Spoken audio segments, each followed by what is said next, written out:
కర్పూర వీటికామోద సమాకర్ష దిగంతర. ఈ అమ్మవారు ఎక్కడుంది? కర్పూర వీటికామోద సమాకర్ష దిగంతర. ఇక్కడ కటి కటి దిగంతర అన్నాడు, ఉందిగా కటి దిగంతర. 9వ నామం గుప్తనామం కటి దిగంతర. అంటే కటి ప్రదేశము ఏమంటాం? మన శరీరంలో మధ్య భాగాన్ని కటి ప్రదేశము అంటారు. అర్థమైందమ్మా? హృదయం కింద ఉన్నదంతా కటి ప్రదేశము అంటారు అమ్మవారికి. ఈ సృష్టిలో మనం అమ్మవారిని ఎలా చూడాలి అంటే, కటి ప్రదేశము అంటే సూర్య చంద్రుడి దగ్గర నుంచి చూసుకోవాలి. అంటే హ్రీం అమ్మవారు మహదాకాశం నుంచి తీసుకోవాలి, కటి ప్రదేశం అన్నమాట. భూపురాజు రేఖల వరకు కటి ప్రదేశం. భూపురాజు రేఖల నుంచి ఇవన్నీ కూడా సృష్టి అని. కటి దిగంతర అంటే ఏంటో చూద్దాం. ఆమె యొక్క మధ్య ప్రదేశమే ఈ దిగంతరములు, దిక్ అంతరములు. ఆ కటి ప్రదేశం అంతా ఇప్పుడు మనం ఇక్కడ ఉన్నాం కదా భూమి మీద. నువ్వు కళ్ళెత్తి పైకి చూసావు అనుకో, సూర్యుడు చంద్రుడు వరకు చూస్తావు కదా, ఇంకా పైన కూడా. అవునా? అదంతా అమ్మవారి. మనం ఏంటంటే అమ్మవారి బొజ్జలో ఉన్నాం, కడుపులో ఉన్నాం, కడుపులో చూస్తున్నాం అనమాట పైన అమ్మవారిని. ఆవిడలోనే ఉంటూ ఆవిడనే చూస్తున్నాం. మరి పిల్లలం, అమ్మవారి పిల్లలం కదా. అందుకే అమ్మ ఒడి అంటే అదే. మరి మనందరం అమ్మ ఒడిలో ఉన్నాం, కటి ప్రదేశంలో ఉన్నాం. అక్కడి నుంచే పుట్టాం, అక్కడే ఉంటాం, జీవితం అక్కడే వెళ్ళిపోతుంది, కటి ప్రదేశంలోనే. సామాన్యంగా చెప్తున్నాను మీకు అర్థమయ్యేట్టుగా. ఇలా చెప్తే అర్థమవుతుంది. కటి దిగంతాలు అంటే మీకు అర్థం కాదు. దిగంతాలు అంటున్నాడు, ఏంట్రా మళ్ళీ ఈయన. దిగంతాలు అంటే ఏంటంటే అమ్మవారికి ఒక రూపం ఎలా ఉంది? శ్రీచక్రమే అమ్మవారి యొక్క రూపంగా తీసుకుంటే మనం కటి ప్రదేశంలో ఉన్నాం అన్నమాట. స్వాదిష్టాన మూలాధారాల దగ్గర ఇదంతా దిగంతాలు. అమ్మవారి ఏది? నాభి స్థానం వరకు కటి ప్రదేశము అంటారు, కింద వరకు. సో ఆమె యొక్క కబరియే ఆకాశము. కబరి ఫలము అంటారుగా, కబరియే ఫలము, కబరియే ఆకాశము. ఆకాశం నుంచే సృష్టి జరుగుతుంది కదా, ఆకాశం నుంచే వర్షం వస్తుంది. మనము యోని నుంచి మనం వస్తున్నాం. మనం ఎలా వస్తున్నాము? ఆకాశం నుంచి నీరు అయి పిండమై అండమై పిండమై బ్రహ్మాండంగా మనం జననం తీసుకుంటున్నామని. అర్థమైందా? సో అమ్మవారు కబరి అంటే ఈ ఆకాశం అమ్మవారి యొక్క మరి గర్భము. గర్భం ఏమిటి? ఫలము. మా పుణ్య ఫలం కొద్దీ వీడు పుట్టాడండి అని ఎలా అంటారు తల్లిదండ్రులు అంటే, గర్భ ఫలము. పైన ఆకాశం ఉంది కదా, హృదయం. అది చెప్తున్నాడు, ఎంత అందంగా చెప్తున్నాడు. అది కటి దిగంతర అంటే అలా అర్థం చేసుకోవాలి. ఆమె యొక్క వాళ్ళు మనసులో అనుకుంటే కటి ప్రదేశంలో ఆమె గర్భం దాల్చి మనకి జన్మనిచ్చిందని. అది అందమైన భావన. అది సౌందర్య లహరి అంటే అదను.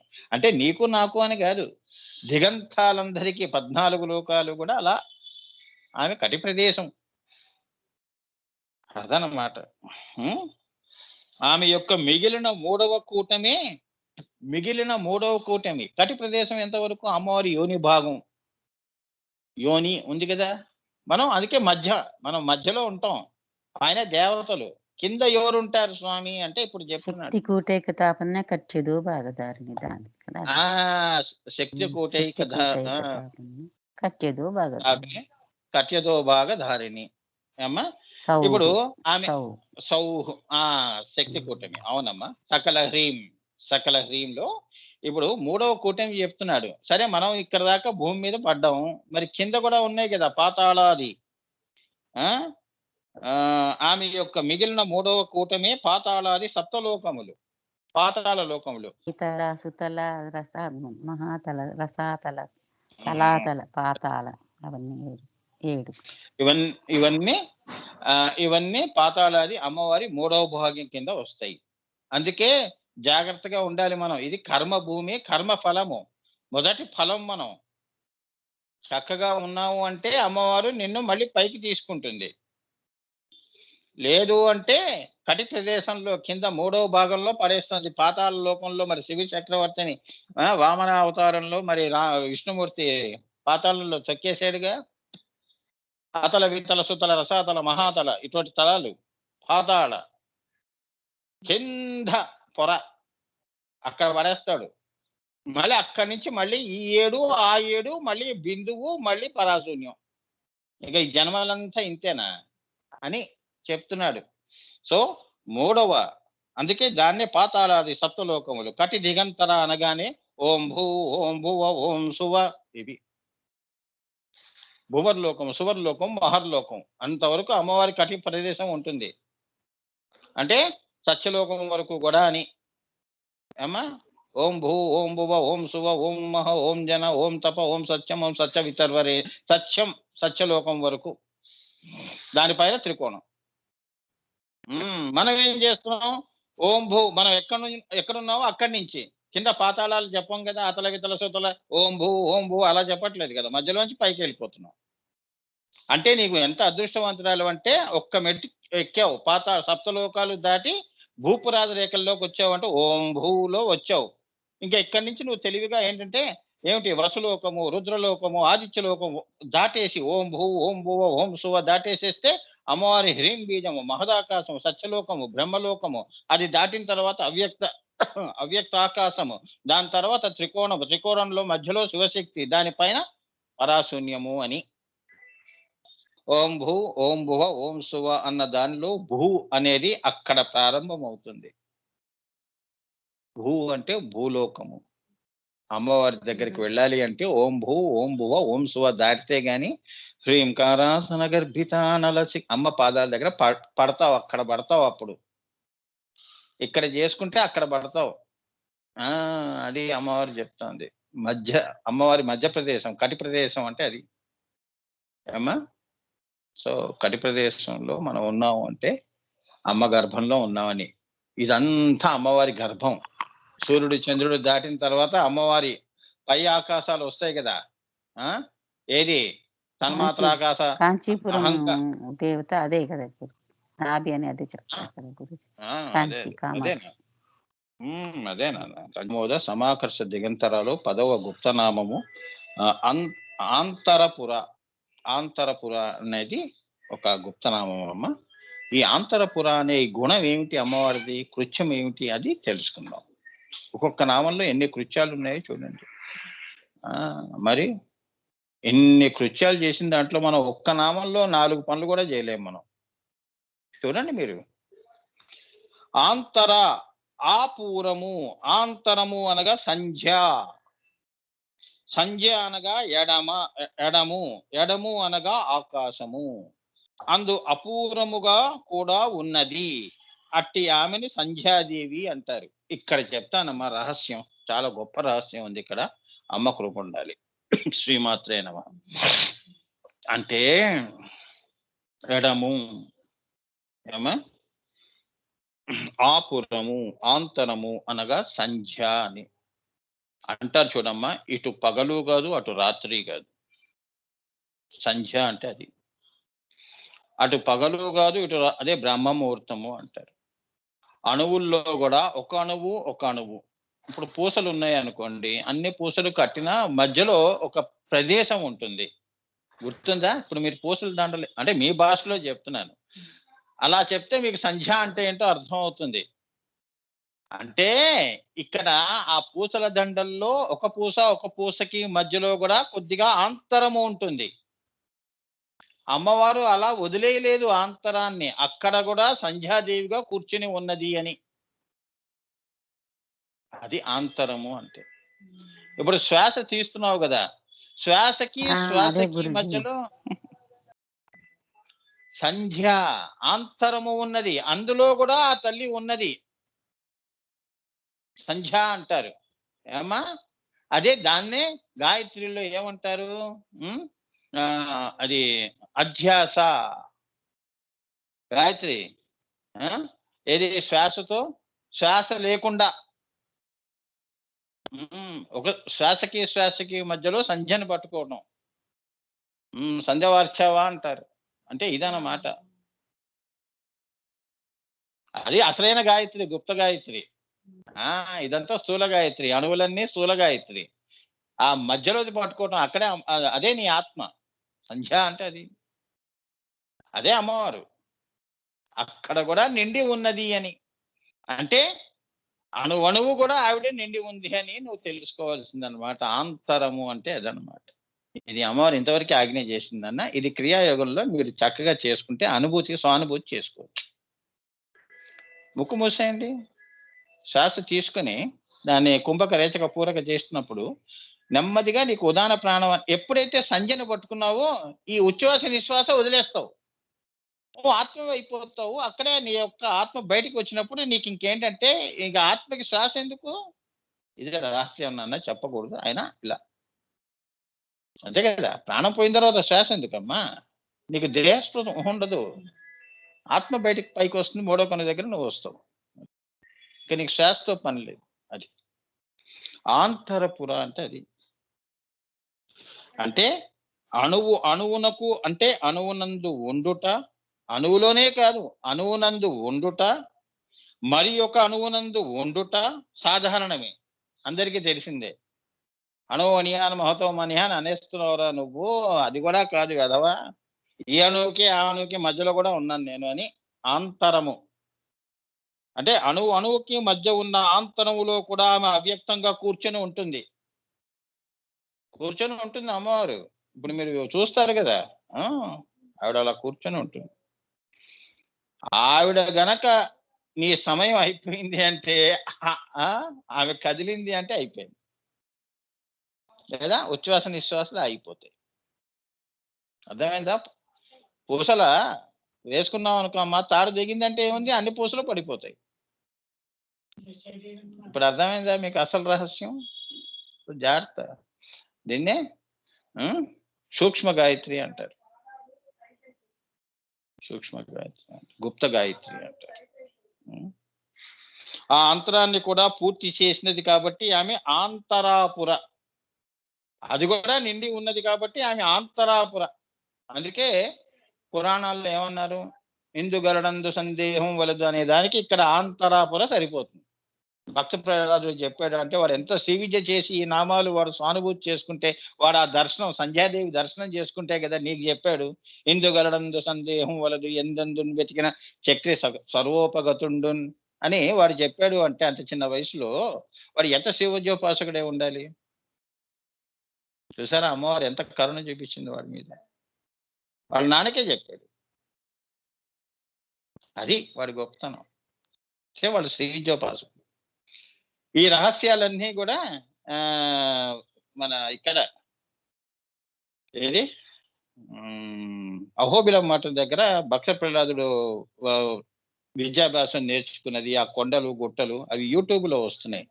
అందులో వాడు స్వహస్తాలతోనే వాడు ఆ భాష రాశాడు, చెక్కి ఉన్నాయి. భక్త ప్రహ్లాదుడు వాడు వేసుకున్న ఆ బండల మీద వాడు పాపం అదే వాడికి పలకా బలపం. దాన్ని మరి అది ఛేదిస్తారా ఎవరన్నా చెప్పండి? ఆ శ్రీ విద్య అంతా అక్కడ రాశాడు వాడు. దట్ ఈస్ మరి ఉందమ్మా యూట్యూబ్ లో, ఎవరో ఎక్కిచ్చారు. వాడికి అర్థం కాలేదు, అంతా శ్రీచక్ర ఇవి దాంతో వేశాడు. మరి ఆ కాలంలో అప్పుడు వాడు వేసిన భాష అది. మరి దాన్ని ఛేదించేవాడు, మిస్టిక్ సీక్రెట్స్, దాన్ని ఛేదించటం. ఇగో ఈ శ్రీ విద్య దాచాడు అక్కడ. అర్థమైందా? ఎవరన్నా ఎప్పుడైనా అహోబిలం అటువైపు వెళ్ళినప్పుడు భక్త ప్రహ్లాదుడి యొక్క పాఠశాల, ఆ రాక్షసులు వీళ్ళందరూ నేర్చుకున్నారు కదా, వీళ్ళందరినీ తీసుకెళ్లి అక్కడ బోధ చేశాడుగా భక్త ప్రహ్లాదుడు రాక్షసులకి. అక్కడ ఆ బండాల మీద ఇంకా ఉన్నాయి ఆ గీతలు అని చెప్తున్నాను. ఇప్పుడు భద్రాచలం వెళ్ళినప్పుడు అమ్మవారి యొక్క నార చీరలు ఎలా ఉన్నాయి, ఆ మరకలు అవన్నీ కూడా, ఆ పాదుకలు పాదాలు ఇవన్నీ కూడా ఎలా చూస్తారో అక్కడ కూడా వెళ్ళినప్పుడు చూడండి. అదంతా ఈ ఆంతరపురకు సంబంధించినవి, అవన్నీ శ్రీచక్రానికి సంబంధించిన రహస్యాలు అవన్నీ. చాలా కనుక్కొని వెళ్ళండి అన్న. ఎప్పుడన్నా అహోబిలం వెళ్ళినప్పుడు వెళ్ళండి, చక్కగా తెలుసుకోండి. ఊరికే వెళ్ళి దర్శనం చేసుకోవటం రాదు, కనుక్కోవాలి ఎక్కడెక్కడ ఏమున్నాయి. నేను అలానే కనుక్కొని వెళ్తా. నాకు ఇష్టం. దర్శనం అందరూ చేస్తారు, ఏముంది, కళ్ళు మూస్తేనే. మనకి ఇటువంటివన్నీ మనం తెలుసుకుంటే సంతోషంగా ఉంటుంది. మన ప్రయాణం కూడా ప్రతి రూపాయి మనకి రూపాయికి రూపాయి. అవునా? రూపాయికి రూపాయి లాభం. అమ్మవారిని చూసాం, అమ్మవారి భక్తుల యొక్క ప్రదేశాలు చూసాం. అవునా? మళ్ళీ ఊరికి వచ్చిన తర్వాత భక్త ప్రహ్లాదుడు ఎక్కడ విద్యాభ్యాసం నేర్చుకున్నారు, అక్కడికి వెళ్ళి చూసారా? ఆయన అన్ని ఆ కొండలు గుట్టల మీద ఏమో రాశాడు, అవి చూసారా అని అడుగుతారు. అవునా? పెళ్లికి వెళ్తున్నప్పుడు తిన్నారా ఆ స్వీటు అని ఎలా అడుగుతారో ఇవి అలా అడుగుతారు. వెళ్తే క్షేత్రం వెళ్తే చక్కగా అన్ని తెలుసుకుని స్థిమితంగా వెళ్ళే చేసే ప్రయాణాలు ఇవి. పెళ్ళిళ్ళతో కూడుకున్న ప్రయాణాలు కావు. ఇవాళ రేపు పెళ్లి చేసేసుకుని సాయంత్రం మేము టికెట్ రిజర్వేషన్ ఇక్కడే చేసేసుకోవటం కాదు. పూర్తిగా స్థిమితంగా దొరికితే దొరుకుతుంది బస్సు, లేకపోతే అక్కడే ఉండి చక్కగా ఇంకా తిరగండి. నేను అలానే పెట్టుకుంటాను. ఎందుకంటే టెన్షన్, ఎక్కడే పారిపోవాలి మనం, ఇంటికి వెళ్ళి ఏం చేయాలి? అందుకని నేను చక్కగా వెళ్ళాను అంటే అదంతా ఏంటి అవన్నీ అక్కడ దానికి నడిచేంత వరకు నడుస్తాను, కుదరకపోతే ఆటో మాట్లాడి అక్కడ దింపుతారు, చూస్తాను. అలా అన్నీ చేసుకొని చక్కగా 3 రోజులు ఎక్కడో ఆ కాటేజీలు ఉంటాయి, అన్నదానాలు జరుగుతూ ఉంటాయి. ఏమున్నాయి? అవునా? హోటళ్ళు లేని చోట అన్నదానాలు ఎప్పుడూ ఉంటాయి. ఇంత తిని చక్కగా అన్ని ప్రదేశాలు తిరగటం. అది. ఎందుకంటే అందరి ఇళ్ళలో బంధువర్గాల్లో 5-5 రోజులు 10-10 రోజులు ఉంటున్నాం. అమ్మవారి దగ్గర ఉండటానికి ఏమైంది? అవునా? ఏమో నా బంధువులు నాకు ఇష్టమైన ప్రదేశాలు అవే. నాకు అమ్మవారే. నాకు అక్కడే ఆనందం ఎక్కువ పొందుతాను బంధువుల ఇళ్లల్లో కంటే. ఎందుకు అక్కడ ఊరికే ఊపుసుకుపోయే కబుర్లు. వాళ్ళేం చేస్తున్నారు, వీళ్ళేం చేస్తున్నారు. ఎందుకు మనకి అవన్నీ? ఎవడేం చేస్తే మనకేంది? అవునా? వాళ్ళకి ఏదో డబ్బు కలిసి వచ్చిందండి. మొన్న ఈ మధ్య బంగారం కొనుక్కుంది. ఎందుకు? ఆమె కొనుక్కుంటే నీకేమైనా ఇస్తుందా, పెడుతుందా? అవునా? ఎందుకు నీకు ఇప్పుడు ఆ గంటంతా దాని మీదే. అయినా ఇప్పుడు కొనుక్కోవటం ఏంటి? ఆషాఢం వస్తుంది కదా! అప్పుడు ఆఫర్‌లు ఉంటాయి కదా! అని మళ్ళీ ఆమెనే తిట్టటం. నీకెందుకమ్మా? ఆమెకి ఎక్కువే కొనుక్కుంది. నీకెందుకు? నీకు పిలిచి ఏమన్నా 10 గ్రాములు ఇస్తుందా? అంటే సరదాగా, అంటే పనికిరాని మాటలన్నమాట. ఆంతరపుర అంటే అది. ఏమ్మా? మనము వేదములలో ఆహారః సంధ్యా ఉపాసితః. ఆహారః అంటే ఆహార విహారాల్లో కూడా సంధ్యా ఉపాసన అంటారు. సంధ్యోపాసన అంటే ఎప్పుడూ కూడా గ్యాప్ ఇవ్వకుండా టోటల్ అవేర్‌నెస్. నువ్వు ఎంత పనిలో ఉన్నా కూడా ఆహారః ఉపాసిత అంటే ఏంటంటే, నువ్వు వంట చెయ్యి. ఏ పనిలో ఉన్నా కూడా ప్రధానముగా నీ మనసులో వస్తున్న తలంపు సంధ్యాదేవియే ఉంటుంది. నీ మనసంతా అక్కడ పెట్టి ఇక్కడ శరీరం పనిచేస్తోందని వంటలు చేయటం గాని, 10 మందికి వంటలు వార్చి పెట్టటం గాని, నువ్వు ఇక్కడున్నా ఇహంలో ఉన్న పరము గురించి ఆలోచన చేస్తున్నవాడు ఆహారః సంధ్యా ఉపాసిత అంటే 4 వేళల్లా కూడా చేసే గాయత్రి ఉపాసకుడు 24 గంటలు బై 7 మన ఋషులు మునులు ఆహారః ఉపాసిత ఎప్పుడు అందులోనే బ్రహ్మచింతనలోనే ఉంటారు. గ్యాప్ అనేది ఉండదు అని అన్న మంత్రములు తెలుసుకుంటే, అనగా శ్వాస యొక్క ఉచ్ఛ్వాస నిశ్వాసల మధ్య ఉన్న ఎడమ నందు కూడా ఆమె ఉన్నదన్న భావనతో ధ్యానము చేసిన వారు, అంటే అమ్మవారిని కేవలము శ్వాసకి పూసకి పూసల్లోనే చూడటం కాదు, పూస మధ్యలో కూడా అమ్మవారిని దర్శనం చేసుకున్నవాడు ఎవడైతే ఉంటాడో, ధ్యానము చేసిన వారు, వారి ధ్యానము తప్పకుండా ఫలిస్తుంది అని. ధ్యాస ఉండకూడదు, అధ్యాస ఉండాలి. కలపటం, పెద్ద పూస చేయటం, ఆంతరము మూసేయాలి. ఇటుకకి మధ్యలో కూడా సిమెంట్ వేసేయటం. అంటే ఎప్పుడు ప్రవహించే సంధ్యాదేవి అని. అది చెయ్యమ్మా, తప్పకుండా నీకు ఆ సంధ్యాదేవి, ఆ అమ్మవారు కమలాత్మిక అమ్మవారు ఆయుర ఆరోగ్యాలుగా నువ్వు కోరితే కోరినంత ఇస్తుంది. నువ్వు కోరకపోయినా కూడా ఆవిడ ఇచ్చి వెళుతుంది. ఆవిడ ఆ తల్లి దయ అలా ఉంటుంది. నాకేం వద్దమ్మా అంటే వెళ్ళేటప్పుడు కూడా ఏదో మనం కూడా మనకే ఇంత గుణం ఉన్నప్పుడు అమ్మవారికి ఎంత ఉండాలి? మనం కూడా ఎవరింటికైనా వెళ్ళినప్పుడు చిన్నపిల్లలు గాని, ఎవరైనా గాని, ఇది ఉంచుకో, నాకు టైం లేదు చీర కొని ఇవ్వటానికి. ఇగో రూ. 1000 పెట్టుకో అని ఎలా ఇస్తాం? వాళ్ళు అడగకుండా ఇస్తున్నాం. అవునా? అటువంటిది అమ్మవారు ఇస్తే ఇంకెలా ఉంటుంది? మనుషులు ఇస్తే ఇలా ఉంటే, అమ్మవారు ఇస్తే ఎలా ఉంటుంది? అమ్మా! That is the beauty of the ఆంతరపుర. చూసారా? అలా ఎడతెరిపి లేకుండా ధ్యానించుట అని. వాన కూడా చూడండి, ఎడతెరిపి లేకుండా ఎలా పడుతుంది? 10 నిమిషాలు. అలా ఉండాలి నీ ధ్యానం. ఆ! 5 నిమిషాలు పట్టడం, మళ్ళీ మబ్బులు విడిపోవటం, మళ్ళీ కమ్ముకోవటం, మళ్ళీ పట్టడం. అప్పుడే చీరలు గీరలు కట్టుకొని మనందరం ప్యాంట్లు చొక్కాలు వేసుకొని బండి తీస్తాం, మళ్ళీ స్టార్ట్. అవునా? అబ్బా! ఒక్క 10 నిమిషాలు ఆగదు ఇది. ఇప్పుడే అంత తడిసిపోతాం. మళ్ళీ ఇంటికి పరిగెత్తడం. అవునా? ఇట్లా ఉండకూడదు ధ్యానం. ఆంతరపుర అంటే ఎప్పుడూ ప్రవహించే జీవనదిలా. ఈ శ్వాసే జీవనది. ఏమ్మా? ఆ నది అలా ప్రవహించి అమ్మవారిలో కలవాలి అని. అది ఆంతరపుర అంటే అది. అలా ధ్యానము చేసిన వారు నిజముగా సంధ్య వార్చిన వారు అని పెద్దలు చెప్తారు. అలా వాడు కరెక్ట్ గా సంధ్య వార్చాడండి అని. అంతేగాని మొక్కుబడిగా చేయటం కాదు. 8ంటికి సంధ్య చేయటం కాదు. 9ంటికి. అవునా? గాయత్రి 9ంటికి, 10ంటికి, 11ంటికి సంధ్య వార్చటం కాదు. అదనమాట చెప్తున్నారు. ఈ ఆంతరపుర అన్న శబ్దం చేత అణువు అణువుల యందు మాత్రమే కాక అణువు కంటే అణువు. అణువు కంటే అణువు అంటే నువ్వు అంటున్న ఎలక్ట్రాన్స్, న్యూట్రాన్స్, ప్రోటాన్స్ కంటే అణువు. దాన్నే సబ్ ఆటమ్స్ అంటారు. అంటే కాంతి అణువులు. కాంతి నుంచి అణువు వచ్చింది. అప్పుడు నువ్వు ఎలక్ట్రాన్ అన్నావు, ప్రోటాన్ అన్నావు, న్యూట్రాన్ అన్నావు. ఈ 3 కలిస్తే అణువు అన్నావు. ఇవన్నిటి వెనక ఉన్న అణువులోను అంటారు. అందుకే సబ్ ఆటమ్స్ అంటారు ఇంగ్లీష్ వాళ్ళు. సబ్ ఆటమ్స్ అంటారు. సబ్ ఆటమ్స్ కంటే సబ్ ఆటమ్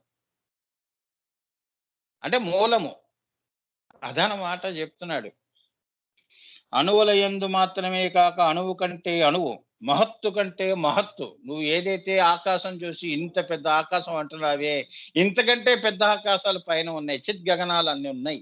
గురుగారు రాశారు కాళిదాస్. చిత్ గగన చంద్రిక. అదే అమ్మవారి తన్మాత్ర ఆకాశ, అహంకారాకాశ, మహదాకాశ, అవ్యక్తాకాశాలు. పరాశూన్యం చూస్తే బెంబేలు ఎత్తిపోతావు. ఈ ఆకాశానికి ఇంత కళ్ళు విప్పారి చూస్తున్నావే, మరి ఆ ఆకాశాలు చూస్తే నోరే కాదు అసలు స్తంభించిపోతావు. అర్థమైందా? అది చెప్తున్నాడు ఇక్కడ. ఎంత అందంగా చెప్తున్నాడు. అంటే అమ్మవారి యొక్క అణువులో కూడా అణువు నుంచి మహత్తు వరకు చూపిస్తున్నాడు. అంటే అమ్మవారు సర్వాంతర్యామి అనే పదాన్ని ఇక్కడ నిర్ధారిస్తున్నారు. అంటే భగవంతుడే అమ్మవారే నిండి ఉన్నది అని చూపిస్తున్నారు. ఆమె ఎలా ఉన్నది అంటే నువ్వు అనుకున్న రూపముగా కాకుండా అరూపాలు, వ్యక్తాలు, అవ్యక్తాలు. అమ్మా, కొంత వ్యక్తము, కొంత అవ్యక్తము. అవునా? అణువుల వరకు నీకు వ్యక్తము. అదే నీ జ్ఞానము అంటున్నావు. ఆ జ్ఞానాన్ని ఇంకా పైకి వెళితే బ్రహ్మ విద్య, అదే మేధస్సు, మేధా దక్షిణామూర్తి అని అలా అర్థం చేసుకోవాలి. అది నీ ప్రయాణం. శ్వాసతో ప్రయాణం చేసేది పై ఆకాశాలన్నీ, శరీరంతో చేసేవన్నీ ఈ కర్మభూమిలో చేస్తాం. ఇవే పుణ్య స్థలాలు సందర్శన గాని, శరీరాన్ని తీసుకెళ్లి అన్నిట్లోనూ ముంచుతూ ఉంటాం జీవనదుల్లో. ఇది కాదు అసలైన నీ శ్వాస. ఆ ఆత్మ 3వ కన్ను దగ్గర మానస సరోవరంలో స్నానం చేస్తుంది. అదే త్రివేణి సంగమము అంటారు. వాడు జీవనముక్తుడు అంటారు. ఇక్కడ ఏంటంటే ప్రతీకగా వీడి అస్థికలు తీసుకెళ్లి త్రివేణి సంగమంలో కలిపినప్పుడు వీడికి జీవనముక్తి వచ్చిందండి, త్రివేణి సంగంలో కలిపాము. మరి వచ్చిందా రాదా అనేది అమ్మవారు చెప్పారు, నాకు తెలియదు.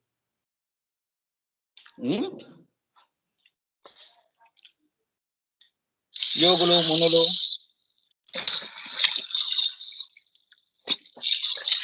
వాళ్ళు త్రివేణి సంగమంలో ఉన్నారు అంటే 3వ కన్ను దగ్గర జీవన్ముక్తులు అయిపోతారు. అక్కడ దాకా వెళ్ళినవాడు అంటే శరీరంతో క్రియాయోగా చేసి నిష్క్రియం దాకా వెళ్ళినవాడు జీవన్ముక్తుడు.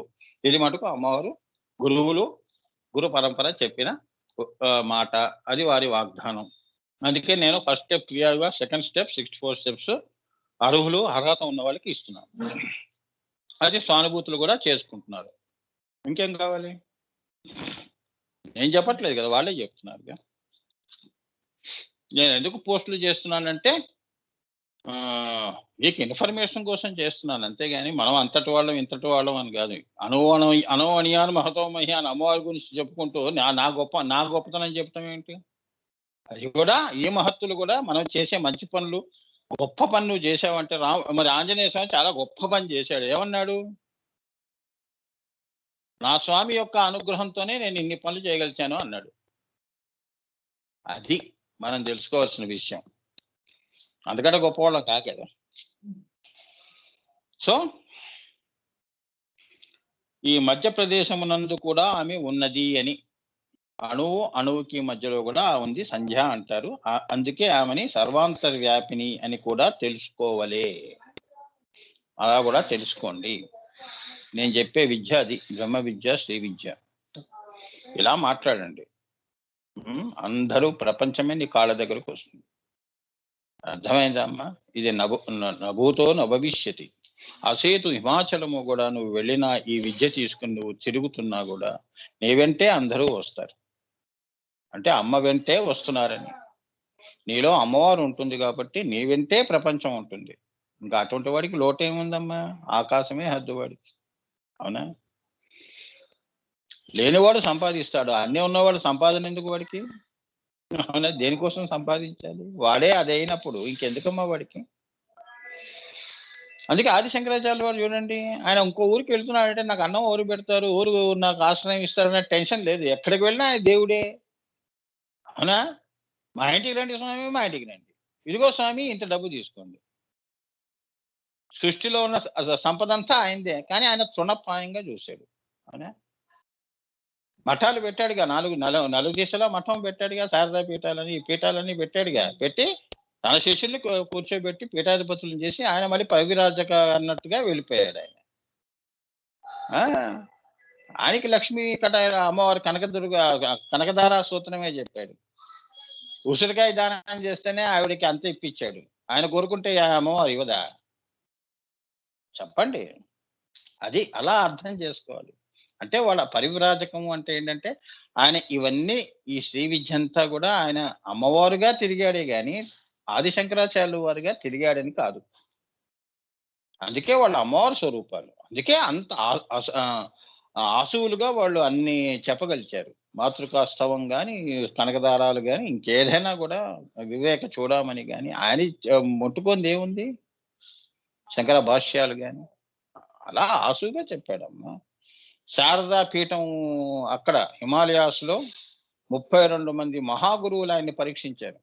అన్నిట్లో కూడా నెగ్గాడు. ఆ పీఠం అధిరోహించడం అంటే సామాన్యమైన విషయం కాదు. ఇక్కడ మీరు జ్ఞానపీఠ అవార్డులు అంటున్నారే, లాబియింగ్ చేసుకొని సంపాదిస్తున్నది, అది శారదా పీఠం. గుడి గంటలు, వాడికి కూర్చునే అర్హత ఉందని గుడి గంటలు అన్నీ అక్కడ గంటలు మోగాయి అప్పుడు, తెలుసా? అప్పుడు వెళ్ళి అమ్మ దయతో వెళ్ళి కూర్చున్నాడు అక్కడ ఆ పీఠం మీద, సింహాసనం అధిరోహించాడు. విద్యాపీఠం అది, శ్రీ విద్యాపీఠం. చదవండి ఆదిశంకరాచార్యులు వారి జీవిత చరిత్ర. ఇవన్నీ ఆ కథలన్నీ ఉంటాయి. ఎంతమంది గొప్ప గొప్ప ప్రశ్నలు వేశారు, అన్నిటికీ జవాబు చెప్పాడు అమ్మ దయతో. వెళ్ళి సింహాసనం మీద కూర్చునే అర్హత నువ్వు సంపాదించుకున్నావు నాయన, వెళ్ళి కూర్చో అంటారు అందరూ. అది ఆయన గొప్పతనం అమ్మ. అందుకే ఆ మహానుభావుడు గురువుగారు ఆనందగనకి బాబాజీ స్టోరీస్ అనే పుస్తకంలో ఆయన హాస్టల్ గా నాన్నగారితో మాట్లాడటం కూడా జరిగింది. శ్రీ విద్యా రహస్యాలు ఎన్నో మాట్లాడుకున్నారు వాళ్ళు. అమ్మా అది బద్రీనాథ్లో జరిగింది. ఇవన్నీ మరి మీరు పుస్తకాలు కొనుక్కొని చదువుకోవాలమ్మా. సంస్థను బతికించుకోవాలంటే మనం మన పుస్తకాలు మనమే కొనుక్కోకపోతే బయట వాడు ఏం కొనుక్కుంటాడు? అవునా? మీరే ఇంటి వాళ్ళు తల్లిదండ్రులను గుర్తించకపోతే బయట వాడు ఏం గుర్తిస్తాడమ్మా? నువ్వు చిరాకు పడితే పక్కవాడిని ఇంకా తిట్టంగా కూడా వస్తాడు, తిట్టడానికి కూడా వస్తాడు. మనమే బతికించుకోవాలి మన సాంప్రదాయాలు, ఇవన్నీ కూడా మనమే. గుళ్ళు మనం కాపాడుకోవాలి, గురువుల్ని కాపాడుకోవాలి.